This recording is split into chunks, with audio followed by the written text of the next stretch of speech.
All right, so Ubi just launched Year 10 Season 4 patch notes. EGS Disruptor is what they're calling Thatcher's Thunder Gun. He's got maximum of 6 charges in that thing, so that's considerably more than the 3 EMPs he used to have. The detection range is 10 meters, so that means like the little, it almost looks like a blip radar, where how far away the actual electrical devices can be to be able to see from that range is 10 meters.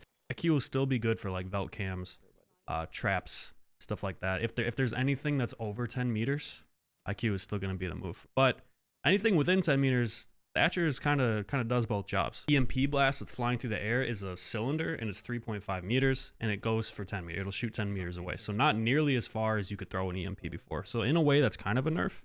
But I think most of the time, Thatcher is pretty close to the wall, so it really doesn't make that big of a difference. All in all, I think it's definitely a buff for him. He's got the primary PMR, which is the new DMR added to the game. I was playing it earlier in the early access play session. That thing is nice. Remove the handle pump between shots, so every time you shoot Hibana pellets now, you don't have to like cock it back to shoot more pellets. You can just boom, boom, boom. And the reduced breaching time from 4 seconds, or from 5 seconds to 4 seconds. So that's a pretty good buff.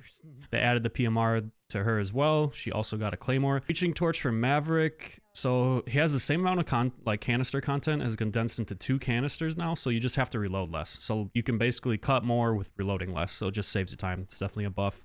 He has the Reaper MK2 as a secondary, and he has frag grenades back.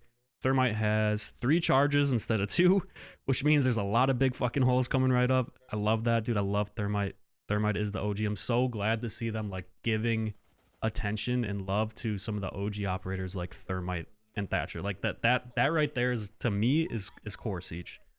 He's also getting Mira's secondary shotgun, so the ITA-12. Ace is gonna has been reduced from a 2 to a 1 speed and has 3 health. So he's a slow guy now. Which, to be fair, I'm okay with that. He's always really good. He also got stun grenades added. Mute is increased to 2 speed from a 1 speed, which is fantastic. I wish they would do this with Castle. Like, I would love if Castle was just a 3 speed. He doesn't have an ACOG anymore. Let's just make him a 3 speed so you can actually run around the objective and get things set up. Because right now, dude, it is so hard to get down all 4 of your castles and use your shotgun to make like head holes and rotates. Signal disruptors. So this one's really interesting. The jams wireless signals instead of disabling electronic gadgets. So any like signal that's actually traveling through the air, so like from a remote detonator to whatever device it is, that is what his mute jammer actually jams now, instead of just electrical devices, which makes sense. I think that's kind of how it always should be. I'm just not sure they knew how to do it. Castle's armor panels can now be electrified by Cade's Electroclaws, which